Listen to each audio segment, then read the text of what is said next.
What's going on, guys? Welcome back to the channel. So I kind of just wanted to make this quick video to reach out to you guys to see if any of you can help me out.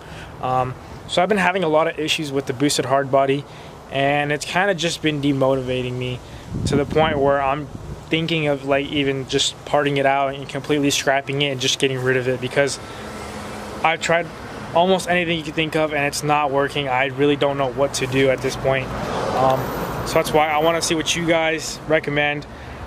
So I guess the reason I bought like a 97 hard body rather than like a 93 hard body was because it is OBD2, so it allows you to put a little scanner in there and it reads you all the codes, like everything that's wrong with the truck.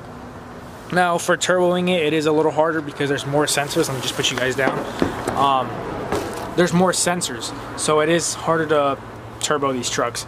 But when something does go wrong, it tells you everything like on the little scanner. So it was running fine. I hooked up that Apexi SAFC and it was running good, and then all of a sudden I was just driving and it just started like sputtering and spitting and it just died, and then I got stuck in the middle intersection, and ever since then it hasn't been really fixed. So I called my friend Matt. He helped me. He got a scanner tool, he hooked it up, and I have them on my phone. I'll show you guys right now, but one of them was like an evap thing. One of them was like let me just show you guys. Alright, so the first code is P1130, which is a swirl control solenoid valve. I looked it up and I checked, and it's just a little valve right here. I don't think that really has anything to do with it, but then again, I don't know. The other code is P0135, which is an oxygen sensor. I unplugged it because obviously I wasn't going to be running that. I was going to be running a wideband, but I don't think it's that. I mean, it could affect it, but I don't think it's that, because when I first put the turbo kit on, I unplugged that sensor and I drove the truck NA with the turbo on. So the turbo was always on the truck. It was oil like running through it, and technically I had an open downpipe, but I had my factory air cleaner, like the air box, on the truck. So it was running NA but with the turbo attached to the side, and I kind of drove it like that for a while and it never gave me any issues. It drove just like NA. So I don't think that has anything to do with it, but I'm not too sure. Now the other one is a P0443, which is a evap emission circuit. I don't think that has anything to do with it. Again, like I said, that's emissions. That's another like vacuum line over here, but that could be it.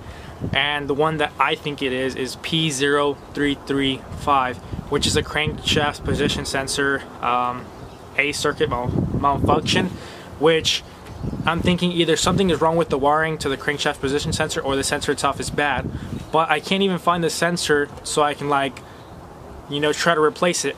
I've looked on forums and people say on my truck it's on the bell housing, this and that. I look on mine, it's not there. People say it's on the distributor, it's not there.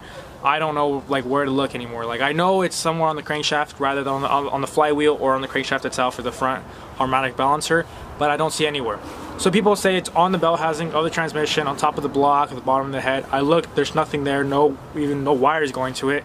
It's not on the distributor, and it's not on the front of the engine. So I don't know if you guys can maybe possibly tell me where it is on your 97 hard bodies or just on your hard body in general. But yeah, I've pretty much removed everything right now with the truck because it's literally just been frustrating me. It's like stuck in my driveway. My parents hate it. It's right in the middle of the driveway, and I can't move it because it just doesn't run. So I disconnected the SAFC. I hooked up back all the wires to the ECU how it was, and those are all good to go. Back to how like before I even touched it, and it still does the same exact thing. So what I did notice is that when Matt came over, he checked the codes, and I told him if he could just delete them to see if they would pop up again. So what we ended up doing is he deleted them, and the truck ran pretty decent like I did before. So then I drove it up and down the street 2 times, and then I started to hesitate and bog and spit and sputter, and then now it's the same way. It kind of doesn't even want to start. So I don't know if like deleting the codes helped, and then when I boosted it, like I put actual boost through the system, if that affected it, I don't really know. Like I said, I'm not a mechanic. I don't know like what's going on with the truck, but yeah, it's pretty much stock right now. It just has a turbo attached to it. It's running NA. I really don't know what to do. You guys let me know what you guys think I should do. I'm kind of just getting tired with this whole like truck and trying to drift. It's not really working out for me, but I want to see what you guys think. Maybe you guys can help motivate me or do something. I don't know. So I'm just gonna quickly try to start it, show you guys what it's doing. Maybe that'll help. I don't know. Alright, so the truck doesn't want to start, and when it does start, it revs up kind of fine, like normal, and then it just starts to and drops.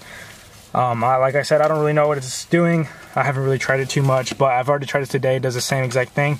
So I'll just show you guys.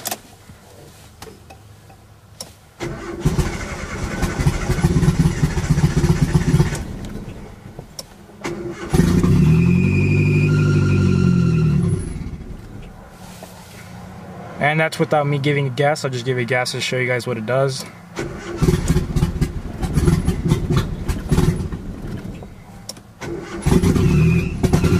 That's me giving it gas. It just backfires and dies. And obviously you guys can't smell it, but it smells like raw fuel coming out of the exhaust. So I'm pretty sure it is a crankshaft position sensor.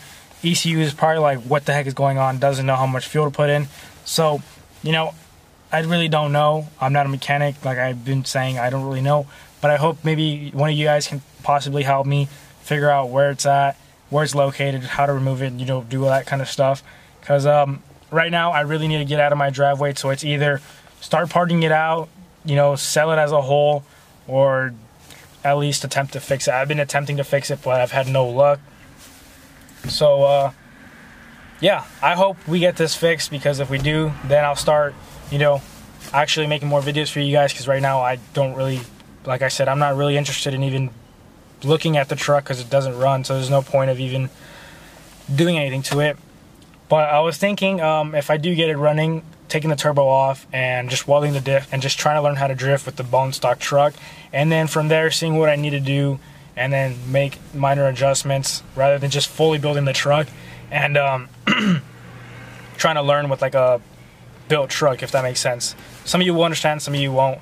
But yeah, I'll see you guys in the next one. Peace out, guys.